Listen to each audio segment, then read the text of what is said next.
Alright YouTube, how's it going? Buster here.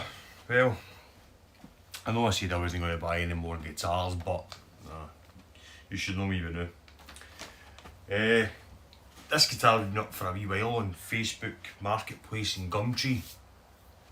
And I always remember seeing one when I was always going to the guitar store on a Gale Street in Glasgow.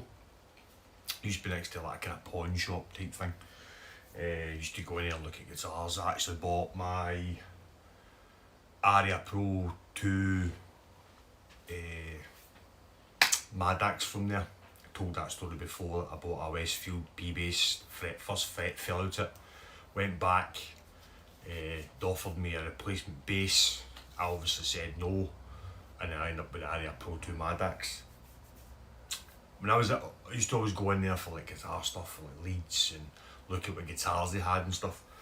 And I always remember seeing one of these sitting up. When you walked in, there was all the guitars down there, and there was a counter facing you slightly to the right of the shop, and just sitting up on the wall was a natural one of these. Now when this came up, I got it for a good price. His original asking price, it just dropped, and eventually I just offered him an amount of cash for it, and he basically originally said no, but within 20 minutes he phoned me back, messaged me back and said, aye, you can take it for that price if you come and get it right now. So I did that.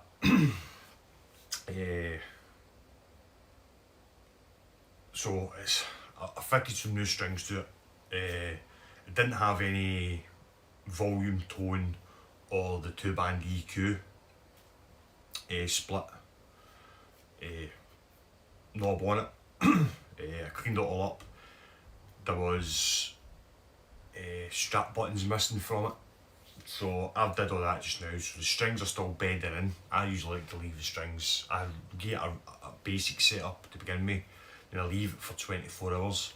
Then I set it up again, let the strings stretch and stuff. And with these strings, I'm not taking any chances because these strings were expensive.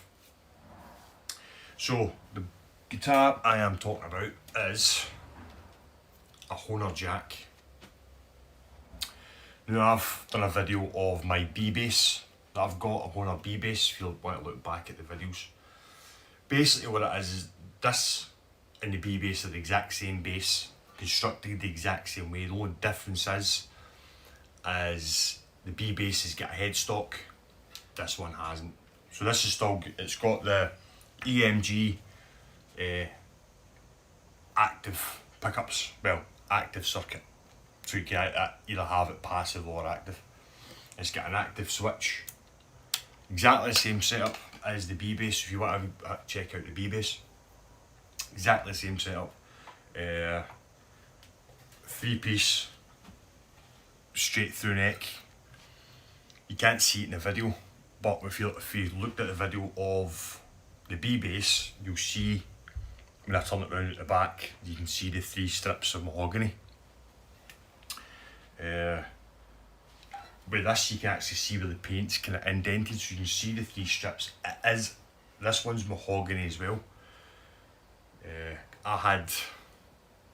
Because what I did was I took off this cap that holds the string on, because one of the screws was slightly loose, so I took it off and I put a wee bit of WD-40 down there. Also took this off, took off the truss rod adjuster, a small bit of Vaseline, a wee bit of WD-40, put it back in, ran it back and forward a few times, just to make sure that it didn't strip or anything. And you can actually see, when I took this off, you can actually see the mahogany. I don't feel you won't be able to see that, but down there you can actually see the mahogany. So this is a solid mahogany body, which I thought the B-bass was, but I stand corrected. I thought it was walnut. It's not, solid mahogany as well. A wee bit more research. Didn't have any strap buttons, so I've just put on black These came this morning, just the black locking ones. I'm trying to think what else. So the strings that I've got on it, as I put on most of my guitars, is the Local Sounds RS66s. Well, these are basically double ball end versions of the RS66s. So these are RDB 66 LDs. These are expensive, very expensive. For RS66s I pay about 18 pounds. These were £25 for these. Second most expensive bass strings I've ever bought. The most expensive are the Drop Zones by Local Sounds, and they're on the Duff McCain bass. So these are the original AMG knobs on this. These came off of the B-bass, because what I'm going to do is, well, I'll tell you the story. When I ordered the strings and the knobs, I couldn't get the stack knob. I have to wait for that. But while I was sitting, I already ordered them, sitting thinking last night, went, why don't I put gold ones on the B-bass? Because the B-bass has got gold machine heads and a gold bridge. So I've ordered gold ones now. So I've got 4 black ones that I'm not going to use. Well, I'll find a use for them at some point. Obviously bought, I had to buy 4 of the locking strap buttons, so now I've got 1 spare. Yeah, so this is differences between this and the B-bass apart from the headstock. Scales exactly the same. The B-bass, the battery for it, for the active circuit, is under the control panel, but this one has got the wee latch, which is very rare to have this still on it. Usually this falls off. So you've got the battery, and this is the high and low output for when you've got it on active. The B-bass one is more like the court, but it's got a hole here, which you put the screw in. So this is earlier than the B-bass, because originally the Steinbergs, it used to run off of 2 9-volt batteries, and so that would be the very early Steinberg. So if you've got one that needs 2 batteries, that's the early Steinberg. That you probably find that's probably an original Steinberg that's got that. Then after that, because I've had an original Steinberg and it had 2 batteries that run off of a 18-volt circuit, I think. Then they changed it to 9-volt circuit. Then rather than changing the battery box, that's where they put the high and low for changing the frequency for the active circuit. And then they had it in the wee box. Then later on, they changed it to the back into the compartment, so the battery would be in here, and then you've got a wee hole with the screw. I'm only going by the Steinberg basses, Hohnor basses that I've had. I'm actually, while I'm talking to you, I'll dig this B-bass out. Actually, I should just literally put it away to show you the slight differences. I'm only going by what Hohnors and stuff that I've had over the years. I'm sorry I've already my original Steinberg copy. So if you look at the back of the bit, this is the Hohnor B-bass. So you can see they're pretty much the same guitars. This has got gold hardware with a drop D bar on it. So I've took the knobs off of this, and I'm going to put gold ones on this, so it's all gold hardware, because I think it'll look pretty smart. You see it's got the kind of headstock. So as I said, the battery's in here for this one, and that's your adjustable preamp there, high and low. So that's that's younger than this because the battery's in the compartment and the control, the preamp adjuster is coming through the control panel. This is probably slightly older. The guy said it's 1989, I'm not too sure. It's got a serial number. But Hohnor, I don't know. Could be 85 because it's 9002385, so it could be 1985. I don't know. So battery, then that's obviously your preamp adjuster there. Then, as I said, the very original ones, it was an 18 volt circuit, so that would be 2 batteries in there, and then you'd have to take off the control plate to adjust the preamp circuit. Yeah, they did different variations of this. They've got one of these with a double humbucker, then they've got one of the older, like, well, the kind of younger ones of them, 90s. It's got a PJ configuration. So this is, I think, maybe 85. I've changed the selector switch as well. I've put one of these black rubbers, so it's all black. And the minute I did it, it looks cool. I actually really like it. At the bottom, it's got 2 strap buttons. It's got a dual purpose. As I said, the Hohnor B-Bass is exactly the same. It's got 2 as well. It's got a dual purpose. That with the B-Bass, I think it's more of a looks thing. With the jack, it's actually to stop you from damaging these. Because if you've got a black Steinberg, the one, the kind of coffin shaped one, it's got them as well. And obviously you can either, it's like a kind of quick adjustment to where you want your bass to sit. You can either have it there, or do the old Smart King and have it away up here. So I'll let you see it. It's not going to be too much. It's pretty much exactly the same. That's all right. I can probably hear this getting in. There you go, put the preamps on. I'll take it back out just now. So it's exactly the same as the B-Bass. Exactly the same. So you've got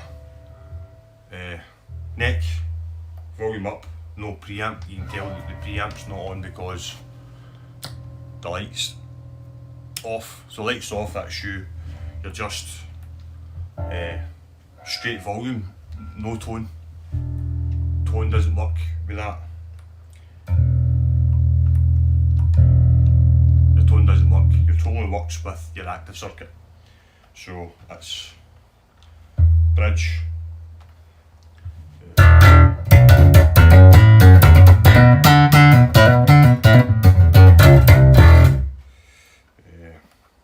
No, sorry, that was neck. This is bridge.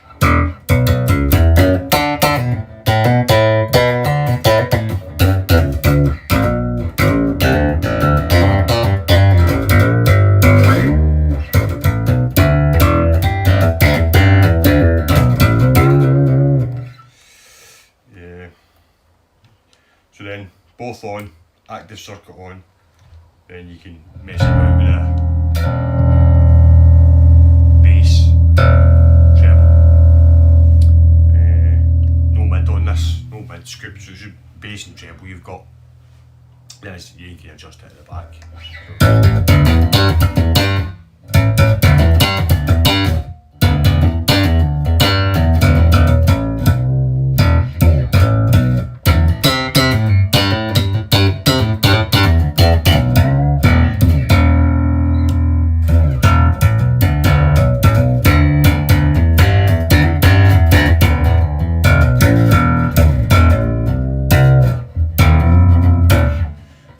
These strings are really new.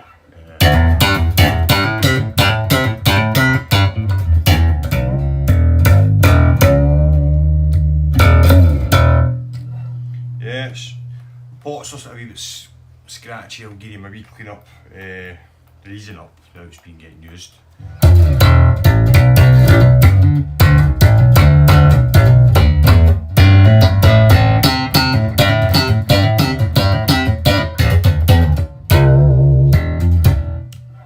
so there is differences between this and the B-base. Obviously headstock's one of them. Body shape is very... The differences in body shape is obviously it's been scooped. If you put the bodies right next to each other, here is exactly the same, but they've moved everything up because they've had to put this cutaway in to get these tuners in. So you can see the differences between where the pickups are. There is differences, try to get this so you can see it. There is differences, but the body shapes are near enough exactly the same. So I think this is slightly wider, slightly longer with a chop out of it. The neck is totally different feeling neck. The B-base neck is slightly thinner, so that's probably like a C-shaped neck. This is a D-shaped neck. The reasons for that is obviously because it's headless. They've obviously beefed up the neck to compensate for not having a headstock. But apart from that, it's exactly the same base.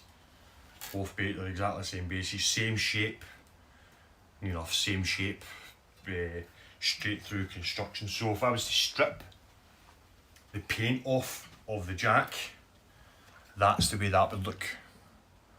So you can see the 3-piece neck coming all the way down through the body. Then obviously the wings either side.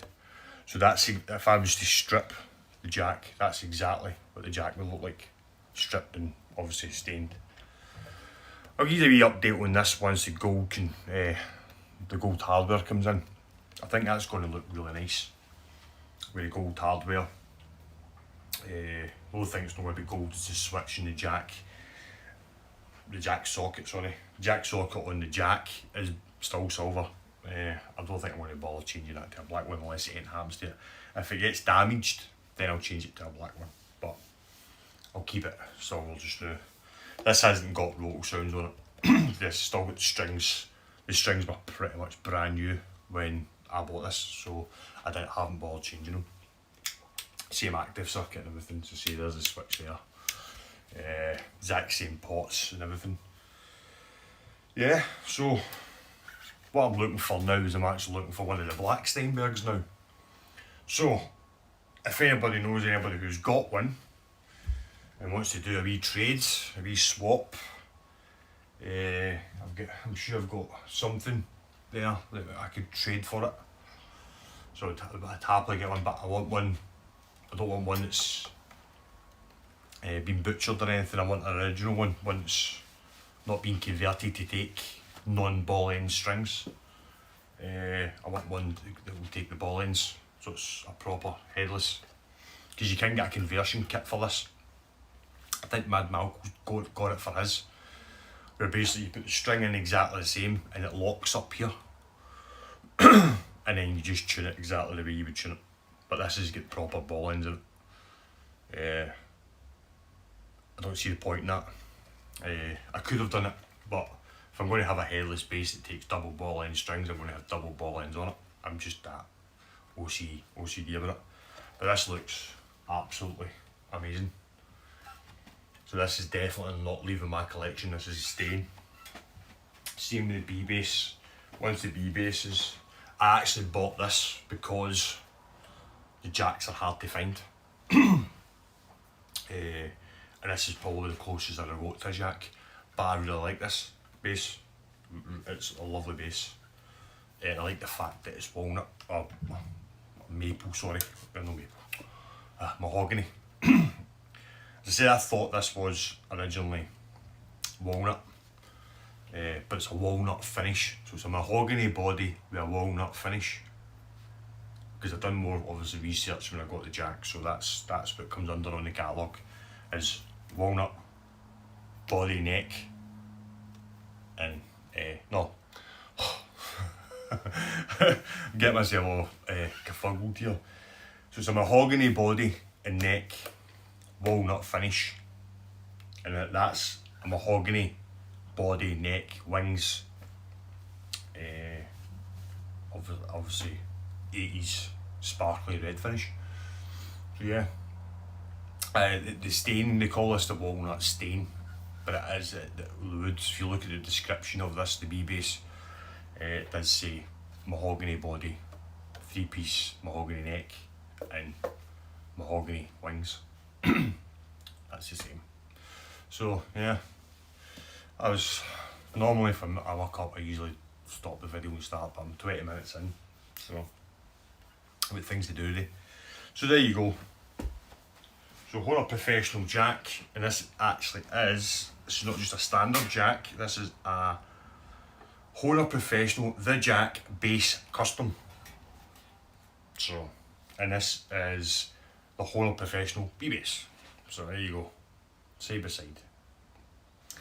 Eventually what I will do is, once I do, I'll put the gold hardware on this, but I will search out and look out for the EMG knobs for this. So I've got the original knobs that should have, obviously the knobs of this are on that.